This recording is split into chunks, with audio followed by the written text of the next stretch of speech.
fromage, some may call it cheese sauce. It's a morning. You can put it in the lasagna tin, make it thick or thin, and do it your way. When you make bechamel and you add cheese as well, it's a morning. You're listening to Rebecca Bowen with Quite a Stir on Radio Cardiff 98.7 FM. Good evening, you're listening to Rebecca Bowen, and tonight we explore Spain's food school culture, which reflects broader Mediterranean values around nourishment, balanced routine and communal eating, rather than using sweets as a reward or highly processed foods as a daily staple. And that approach goes beyond recipes in restaurants into something much deeper: how food shapes culture, identity, well-being and even values.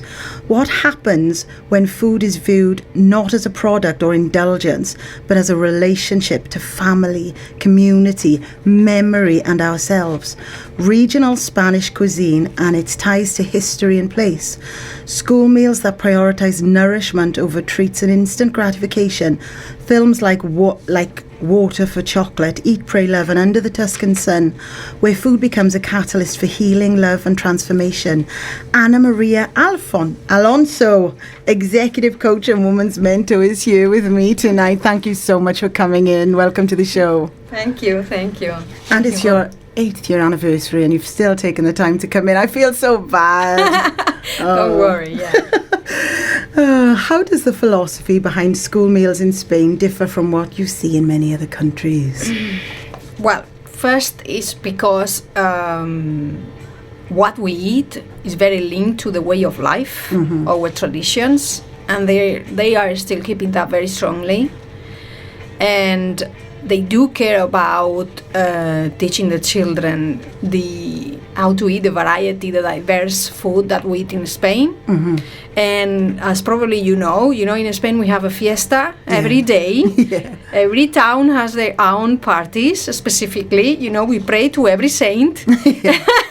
We have Christmas, we have Easter, we have many, many other celebrations. Not only Catholic, but other. And what happens is that with that celebrations, you have a specific food. Okay. For example. And that is strong. So if we allow that because we are talking about this fast food mainly. Fast food is what has unfortunately conquered all this rapid life, no? Yeah. And rapid satisfaction. And what happens if we allow that children have access to this so easily, then they don't eat what we want. Exactly. And then we don't generate this legacy. It's more difficult.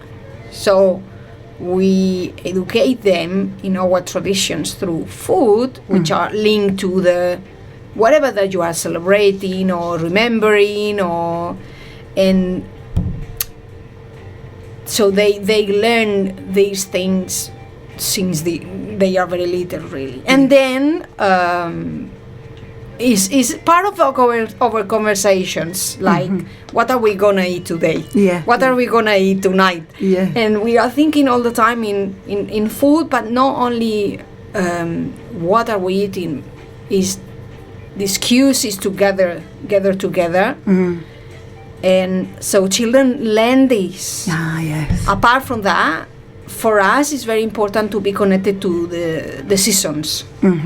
Oh, the seasons. We depend more on the seasons. Okay. Why? Because the impact of the post-war is still on us. So we value more the food.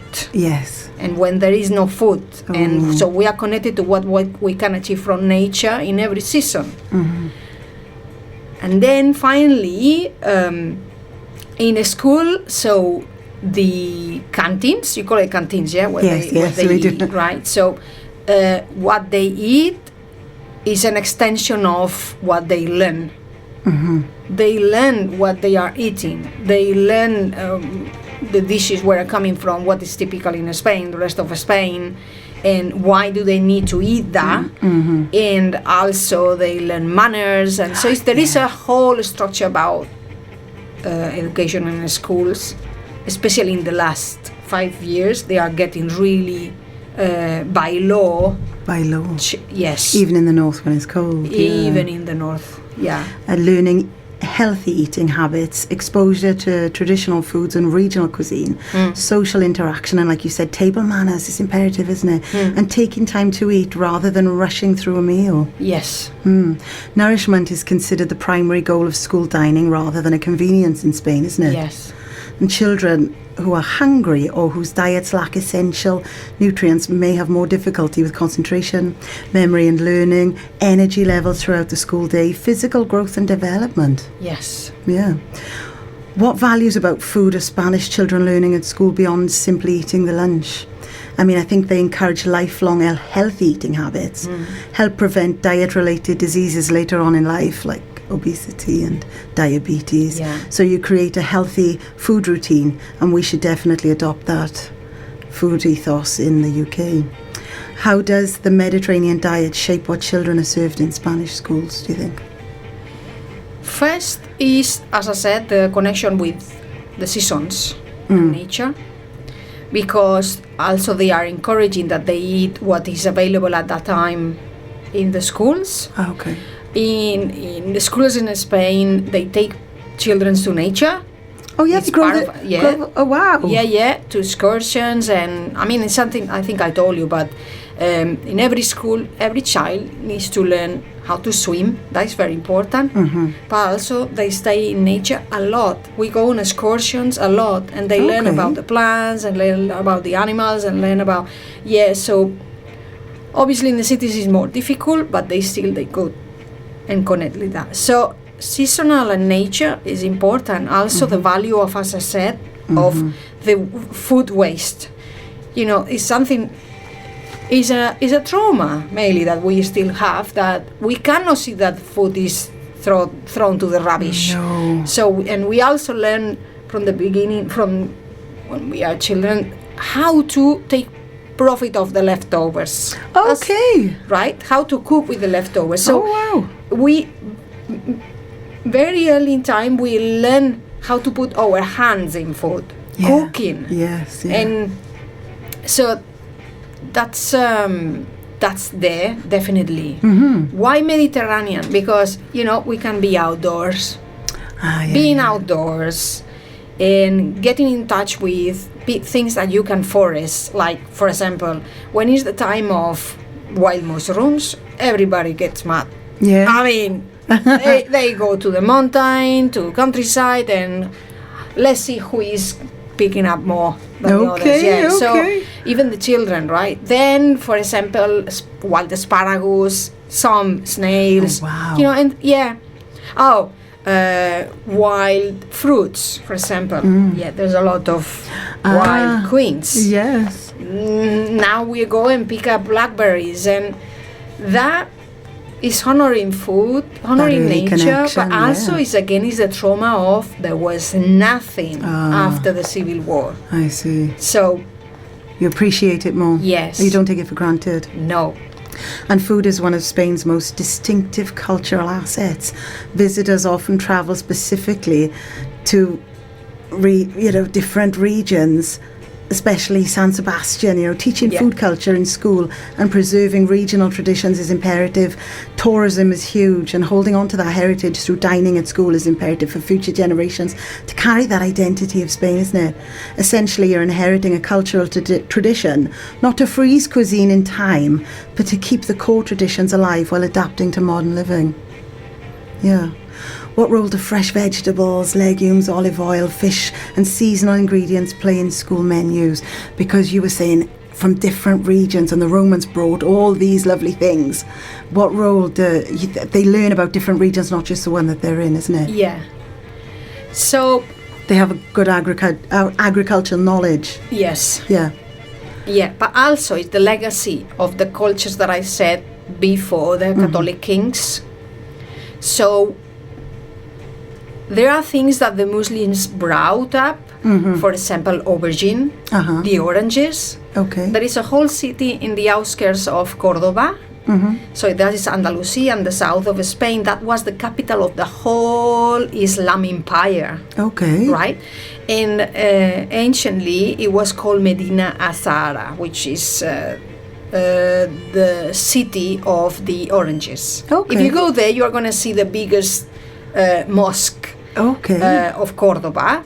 All right. Right, and so that is full of orange trees, like Seville, for example. Beautiful. So the Muslims, they brought that, for example, and they brought all the vegetables like the green peppers, the red peppers, and all that stuff. What else? So the Jews also, they brought how to cook the beans. In Spain, the main dish that we eat is not paella.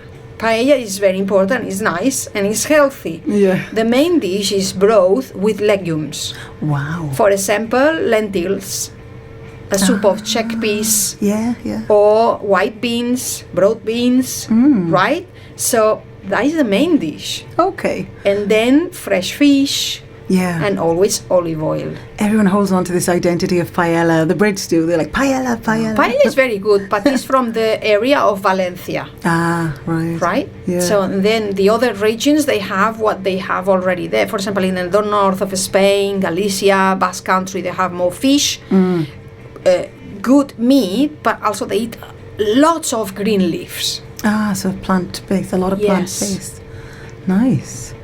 So that agricultural knowledge is when children become familiar with local produce, regional traditions, and Spain's international reputation as a food destination depends on living culinary traditions, not just recipes written in books. Future chefs and restaurateurs and farmers as well, and consumers all emerge from today's school children. I was very lucky because I was brought up in a family of wholesale fruit and veg merchants, so I knew produce. So I was very lucky. It's not the norm, but I was very lucky to have that as well. Why is teaching children to appreciate simple, wholesome food considered so important? It is, though, isn't it? Yeah. It is, and many of them, they are very in contact like that you need to grow something in your house. You know, like many people in Spain, they grow stuff in their gardens. Oh, yeah? For food. Well, it'd be easy because they have the weather. Yeah, but as I said, in the north of Spain is also very rainy. Yeah. My grandpa's, the side of my dad, is Okay. from Galicia. Okay. I mean, Galicia is raining most of the time. Really? And they grow a lot of stuff. Okay. So why? Because you need that too. Yeah. Now having food is more easy than back in time, right? But you needed to do something to have food. So you grow. You grow vegetables, you grow onions, you grow potatoes, and Anything you know. can, really, isn't it? Yeah. And all the beautiful herbs. And the assumption is that a culture's cuisine survives best when people continue to eat it, cook it, and share it as part of everyday life. Yeah. Yeah. How early are children introduced to a wide variety of flavours and ingredients? How early are they brought? Sorry? So how early are children introduced to a wide variety of flavours and ingredients? As soon as they can eat. Oh, so they go from to solid straight away. They have that broader palate. Oh yeah. And in the school is mandatory. Every day they need to have fresh fruit, fresh vegetables. Okay. And They're not allowed treats or dairy. That's No. just a once in a lifetime. no, dairy. They can have, some of them they can have milk, but they are very, very aware of the intolerances now and the allergies. Okay. All right. So when they are less than 3 years old, they have a day that is only fruits. Ah. Right. They have the main food, but only fruits. The rest of the days they can have all dairy products, but never processed. Never processed. Never High processed. sugary. No refined sugar. No, zero sugar. That's fantastic. In the UK, we're big on kid-friendly foods, highly processed and starchy, rather than developing a broader palate, exposing healthier options as the norm. It would be fantastic if we had a similar style to Spain. I will say, though, the weather is key. In the summer, it's great to eat salad and lighter meals, whereas the rainy, colder days do call for comfort food. But we do have to contend with awful weather conditions during the winter, and I am aware that we're running out of time. You're listening to Rebecca Bowen with Quite a Stir on Radio Cardiff 98.7 FM. Welcome back to the show. I'm joined with Anna Maria, wellness coach. Yeah, I got that right. Oh, that was a beautiful song, and you said it was a bolero. It is very beautiful, yeah. Going back before I was interrupted about playing a song, I think if we formed a routine, healthy eating habit as the norm from schooling, we wouldn't crave sugary foods as much as we do, you know. And in Spain, food is often viewed as part of the education itself. And how does that lunch table become a classroom? It becomes because also they teach you manners, as I said. Yeah. And in the canteen, depending on your age, you serve yourself and serve the others. You learn to serve the others. Really? Yes. See, that's completely So by the time different. that you are 10, you are carrying the pot and serving the others. Learn to serve. Really? Yeah. Wow. Then you learn, obviously, hygiene Yes. and all around why food is good, what ingredients or what things are the composition of the food. As you grow older, even more, right? And sharing. Yes, and sharing, yeah. Good values, good table manners. Those are lifelong skills, aren't they? Because we live from hospitality in many areas of Spain too. Of so course. so it's not that in the past, it's not that they were, for example, very ecological. There was a ecological mindset. It was nature provide us. We need to take care of nature. It's Yeah. another, and we need to be clean. Yes. Because that helps nature and also attracts people, tourists. Yeah. If you are dirty, they will leave. If you give rubbish as food, they will leave. Yeah, So, as part of this education, right? So that's included there. It's ingrained from Yeah. a 10-year-old to And then I'm going to serve. say that what I see different from other countries too is they are not authoritarian, but still in this area, still there is kind of exercising the power of saying no. Ah, okay. At the end, so the government has put the hands on it and say, okay, we don't allow to have sweets in the schools because the obesity and the diabetes is increasing so much and it's not good. So then we need to prevent this. Yeah. If some parents are not doing and some schools are not The really schools keeping should. an eye on it, then we take a law. Yeah. And And I the think NHS is in crisis, yeah.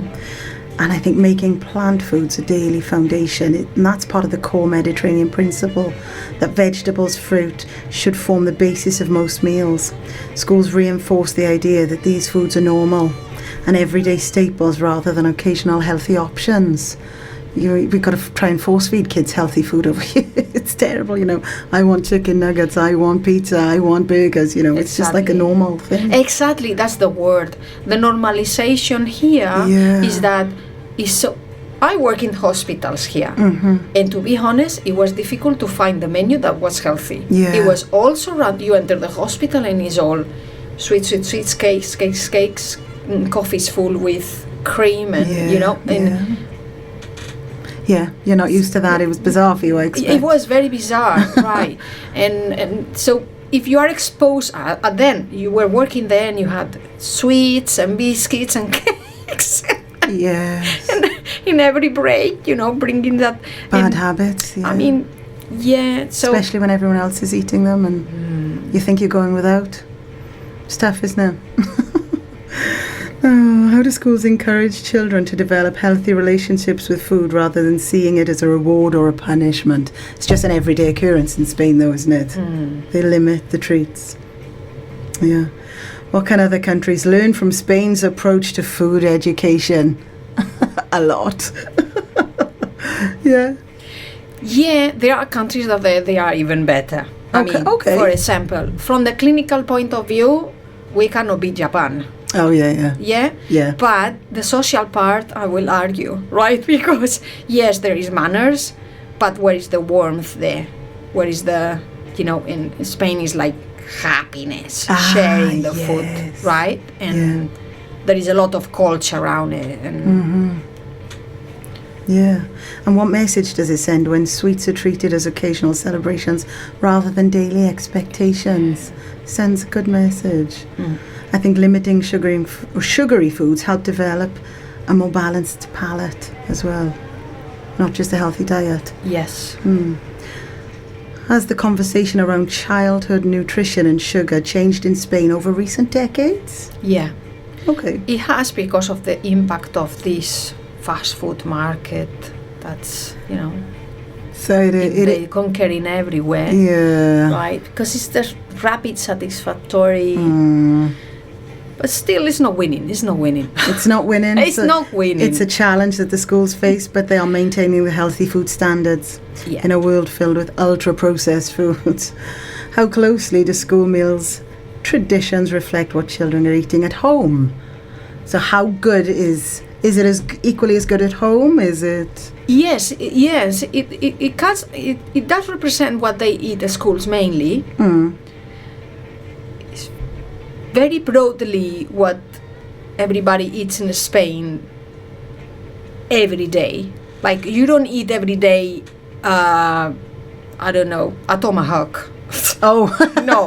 no. Yeah, but you eat what you eat in the school. It represents a balanced diet. Yeah. But also, since the law was applied, is also forced that people who have less money with less possibilities, they eat healthier in the school. Okay. So they make sure they have a very good meal at school. Exactly. Where if they don't get it at Yeah. home. I see. That happens over. I can't say that happens over here because obviously we don't offer that healthy lifestyle what you do, but it is only the only meal some children get. It is quite sad, isn't it? What makes, is it Galician? Okay, cuisine unique, and how does the Atlantic Ocean shape its culinary identity? Galician cuisine is very balanced. The main thing is that it's super simple. Oh yeah? Yes, it's super simple to cook. So it's not a lot of sauce. It's not like French cuisine. It's the opposite The of opposite. French cuisine. What's French cuisine? I need to disguise everything with the cream And butter. cream and butter and elaborated sauce. No, Galician cuisine is you have a fantastic coat, you have an octopus, you have a fresh piece of meat, a lot of vegetables there, and you cook it that you taste that product. Yes. Yeah, so if you go to Galicia, especially Vigo, is the biggest in the market in the world about shellfish. And Wow, they really? have the feria, the fair of the octopus. Yeah, Galician octopus is the most famous Yeah. dish. And so you will have like boiled potatoes with boiled onion and the boiled octopus, and what you put there, olive oil, nice salt, and a little bit of paprika. So you let the flavours speak Yeah. without overshadowing anything. No. So then, for example, the main dish of Galicia is the Galician broth or cocido. So which is very healthy. So science has demonstrated now that the best thing for the gut to recover your microbiota Oh, of course, because is bone broth. Oh yeah. Yeah. So you boil meat and good meat and the bones for hours, Yeah. and then you put there legumes, the white beans, and then you have potatoes, and then you have green leaves, different type of green leaves. Just a piece of meat maybe with that, Okay. but It's all cooking the for goodness, hours, right? yeah. Very simple. And then many fresh fish. If you cook a piece of meat, it would be like a small steak with nice potatoes, because Galicia is famous for the potatoes too. Okay. And with nice salad, always salads there. Yeah, yeah. Greens there, always. There's no this like, oh, I'm going to have a kilo of a steak and that's it. No. Or greasy chips. You're going to have a good salad and healthy Yeah. things that go with it. But Spain has such distinctive culinary regions. I mean, how does food change as you move from Galicia to Andalusia to, the other regions? How does it change? All right. So for Galicia, the cultural roots are Celtic, Okay. right? Celtic and Viking. Oh, Yeah. the name Galicia, Yes. Wales. Yes. Oh. So they do cook pies like you guys here. Okay. Right? Yeah. But when you go down to the south, we are talking about the mix of Andalusian, is Arabic, Oh, wow, okay. Islamic roots with Roman, because the capital of the Roman Empire was also Seville for a lot of time, right? So over there, they cook a lot with the olive oil, Ah. right? And things grow in the garden, but they fry a lot. Oh, Yeah. That's not the healthiest, but that's really tasty, right? okay. And then you have a lot of recipes coming from the Jewish and the Arabic people. For example, stuffed aubergines. That is everywhere in Spain, but mainly in the south of Spain, in Balearic Islands, where I am from. Okay. So the recipes in Balearic Islands are the ones that the Jewish and the Muslim, they did cook, and they needed to convert them to Christianism. And to be honest, it's very, very healthy because they eat a lot of vegetables like aubergine and courgettes, onions, stuffed with other vegetables or with a little bit of lamb. The most famous produce that unify the different cultures of Spain is the aubergine, the orange, Oh, yeah. and the lamb. Okay. So that was eaten by the three different religions. Okay, by the three And different... they were sitting down together in the same table, Yeah, and they will eat that thing because there's no problem with anybody. that's nice. Yeah, wow. And Menorca has influences from many cultures. And Yeah. how have centuries of trade and travel shaped the island's food traditions? That's incredible. So, for example, Menorca, which is in the top of the Balearic Islands, has a little bit of different history than Mallorca, because first it was conquered like by the Ottomans, Turkish, right? They came and they took the whole people of the island, Oh. right? And then the Catholics from Catalonia came, right? Another type of culture. We need to remember that Catalan is another language. Yeah. And they were like nearly more French than Spanish. Okay. And the food was like that type. Oh. But then the British came for 100 years, nearly 100 years. And when they came, they needed to drink gin. Okay. And there was no gin. Oh. So they did teach the people from Menorca to make gin from the plants from over Wow. there. And that's typical now. And they also, they brought how to make pies. So there is still a legacy there, Yeah. even in some words. Yeah. So that's why it's different, right? So it's a mix. Also, before that, the whole Balearic Islands were from Cartagena. So that's from Tunisia. Okay. Yeah, and Phoenicians. Huh. So there's a lot of cultures A big passing. mix, and- yeah. Wow. Wow. And if somebody wanted to understand Spain through food, which regional dishes would tell the most compelling stories? Oh, wow. Okay, compelling story. So I'm going to say that the main broth is the survival Okay. of post-war. Yeah. Is in every region. They do a little bit of version. Then I can say that the stuffed vegetables like aubergine, that's the main legacy of Muslims, with the couscous, a version of the couscous and other things. The Jewish left all the beans, Okay. and how to make the bread Oh, nice. and other type of pastries.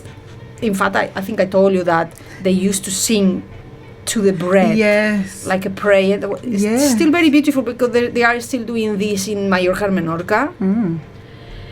Then Basque Country, for example. Oh, yeah. Oh my God, that's the area with more Michelin Yes, star yeah. restaurants are in the world. Yes. But you don't beat them with. I mean, the main dishes are cod and beef. The steaks, the steaks in Basque Country are famous. Oh, yeah. Yeah.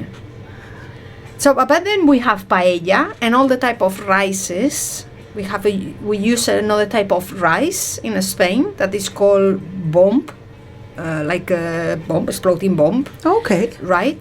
And that's in all the area of between Catalonia and Andalusia. Mm-hmm. And originally, the first one was using rabbit. So that's an interesting point. Yeah. So when the Romans arrived to Spain, which obviously wasn't Spain, it was a Iberian Peninsula, Yeah. right? They named it because they found a lot of rabbits. It was the main food to eat. Wow. Yeah.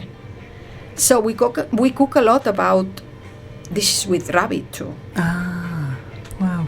And you're talking about the Basque Country. When we met on set, because we're both Yes. SE supporting actors, and I think when you work for yourself, you work hard and you tend to network better, and you do Yes. meet fascinating people, Yeah. and that was a great day. Yeah.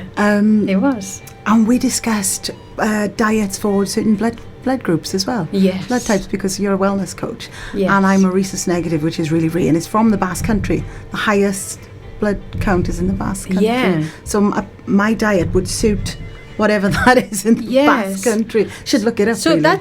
that's a theory. I tried it in Oh, the yeah? past, because in the way that I discovered that I was severely intolerant to dairy since I was born, yeah. and there was no tests at the time. Okay.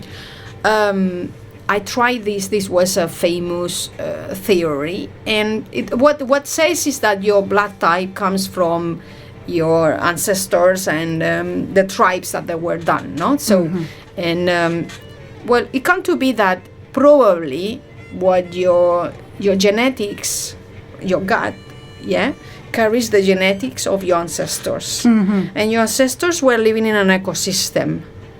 So when you live in an ecosystem, you develop that you can absorb and eat better, take profit of the food that is around that ecosystem. Yes. So Makes sense. you go to Alaska and the Inuits, they need to eat salmon and they will digest better that than me. Or if you go to Kenya and stay with the Maasais, they drink blood.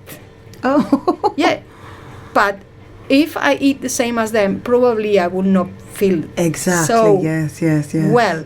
So comes to the point that if you go back how your ancestors were eating and cooking, I don't say 20 years, I'm talking back. Okay. Yeah. So probably it helps your gut, your digestive system, to follow that rules. No, it also is an interesting journey to find out where are you coming from, because we are a mix. Everybody is a mix of. Yeah, I know. But what if you grow up here in the UK and your genetics comes from 100 years, 200 years from here? Probably you don't absorb, eat so well food from, I don't know, tropical or I don't know, and the other way around. Yeah. So I found out that that's important. But I'm going to tell you that is a theory. Yeah. And eating well and eating what it's good for you is very personal too. Oh yeah. It is very personal, and also is a stage. It's not the same, and it's not the same the needs that you have when you are a little child that when you are a puber and when you have the period, and when you are pregnant, postnatal or perimenopausal or menopausal, or if you work being a builder. Yeah, diet affects Then everything, if you are in doesn't the office sitting down all the time or suffering cold or suffering hot, all these things are important. Yeah, they all play a different role. So you have to take that into consideration. And what rituals surrounding food have been preserved across generations, like you were talking about, singing to bread? For example, yeah. Welcome back to the show. I'm joined with Anna Maria, wellness coach, and I've just learned that she is a beautiful singer. I used to be an opera singer, and you've got a beautiful voice. No, but you have a beautiful voice. Yeah. So can you share a food memory that perfectly captures the spirit of Spanish hospitality? Food memory, hospitality. Okay. Wherever you go, especially in small towns, right? And you are introduced to someone, first thing they open the door of the house and say, "Has comido?" Meaning, have you eaten? Come in inside, and they put you wherever. So I'm gonna say that the first thing they put you is jamón. Yeah. Yeah, the Spanish jamón is and olives Yeah. is the universal, and then they put more tapas. What do we have? Because tapas used to be leftovers. Okay. So tapas, there are different theories of why tapas are called tapas, but tapa is the lid of something, right? But what happened is in Sevilla was the big receiver of all the products from America. Right, and they were bringing and there were leftovers, and we say, okay, in the bars, in the inns, pubs of that time, right? And you used to have a drink, but also always food. If you go to Spain, normally you don't drink alcohol alone. You have a little quinto, A little something. a little something, and a tapa, a small dish, a small bite, right, to keep you going. Yeah. And so originally what leftovers, but then it's also like it forces you to share and to talk about what is on the table. If you do only one dish, it's something very serious, that we also do these things, right? Okay. But normally when you share, you put different Yes. types of food, and we call it tapas in Yeah. a small. How about it originated from leftovers? That's interesting. I didn't know that. In your experience, what dish best captures the emotional heart of Spanish culture? Say again. In your experience, what dish best captures the emotional heart of Spanish culture? Oh my God, I just have goosebumps. I cannot choose. I mean, I'm going to say that the first one, and I tell you this because I'm not a witch, but my grandma, who is Cool. there, is telling me, tell them about my recipe. Oh, I love it. So, rabbit. Why? So the most famous, and there is a secret recipe in my family. My father is a chef, right? Wow. And she used to do this rabbit with potatoes. We call it guisado. Guisado is, these big casseroles that you cook the thing slowly, but it's not a soup. No, like a tagine sort of thing. Yeah. So this rabbit is cooked on a little broth made with white wine and onion, chopped onion and garlic. I'm telling you the recipe. Yeah, and with white wine and with thyme. Thyme, because it's very accessible there. And this cooks slowly, and then you put the potatoes there, and it's like honey. When you eat the potatoes, it's just melting in the mouth. It's incredible. This dish is incredible. Yeah. So, and as I said to you, Spain was full of rabbits when the Romans arrived. Yeah. Yeah. And it's very healthy. So that's one thing. And then obviously I need to say the paella, because it's very versatile. Yeah, in paella you put what Of is in the course. season. It's healthy. You put vegetables, you put fish, you put meat, whatever you want that, and a nice salad. And wow, Everyone identifies paella with Spain. Yeah. I think. Would you say it's difficult to make? It's not difficult, It's but a technique to it, isn't it? yeah, there is a technique. There are different techniques. Some people, they start with the sofrito, like you are pan frying the different things, and then you pan fry also the rice, and then you put the broth. Okay. That's one way. Very Valencian. Yeah. Others, no, they do the sofrito, and then they do a broth, and then they put the rice. okay. For me, I'm gonna say that it's more hard, more from the heart. The arroz caldoso. I'm going to say paella is dry, yeah? Yeah. You get that? But arroz caldoso is rice in a soup. Yeah. Very tasty. Yeah. So then comes down the heart. Yes, of course. Making me hungry now. Why do you think food plays such a powerful role in stories about personal transformation? Wow. Okay, so food and the way you cook a dish, for example, has a story. Yes. Yeah, and it's linked to a meaning or a tradition or a celebration, or pick one and I tell you a dish. Pick a culture, I tell you. I mean, that's one thing. And celebrations are rites of passage. Yeah? Yeah. So when you get married, it's a rite of passage. You celebrate that. It's different. Yes, yeah? yes. Or when the baptism or bar mitzvah or, every Christmas is a rite of passage. New Year's is a rite of passage. It's a threshold. You pass, you celebrate. We only need excuses in Spain to celebrate. Even if, someone dies. Oh, yeah. Obviously it's sad, but you are gonna cook Yes, something for the people who is sad, Of course, and of course. is not able to eat. So in transitions, the soul, the emotional part, which is the body, to the mind, needs a specific food that helps with that too. Yeah, yeah. So I think I'm answering to that. Yeah, you are.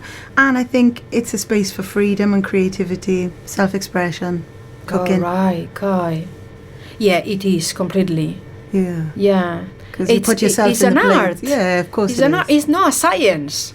Yeah. No, I love it's- that. The science, you can use the science to do more art Yes, yeah. and to yeah. be Yeah. to keep inside of the limits of being healthy, Yes, of course, yes. right? But it's an expression. Yes. It's communication. It's I look at this like water for chocolate. Please Yes, see the film. yeah. See the old film based on the book, Mexican book. See the series that is in HBO now.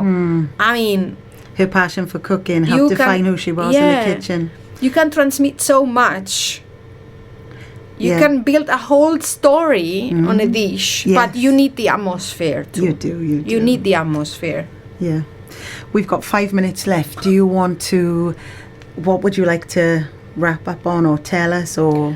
So I think food has a lot of factors, but the human part gets out of survival, Okay. right? The human part is when we give the energy of the meaning.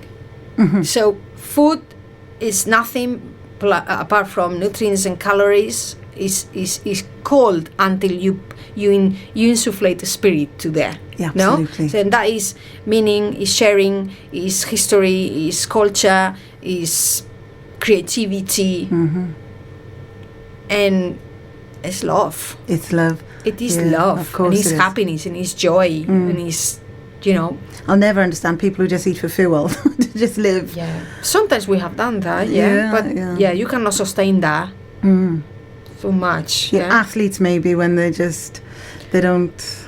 Yeah, but they are not machines neither. So you cannot just eat spaghetti because it's carbs, and Yes, so I think wrapping that food needs to be with love absolutely. and connection. Thank you so much for coming in. It was a pleasure. I loved every minute of it. And the engineer had to bully me to get that music in to give us a break. Thank you very much. Thank gonna you. It's been a pleasure. Thank you. Which one are we going to leave you with? The Gypsy Kings and Volare. Oh, of course. Yeah. Radio Cardiff, 98.7 FM.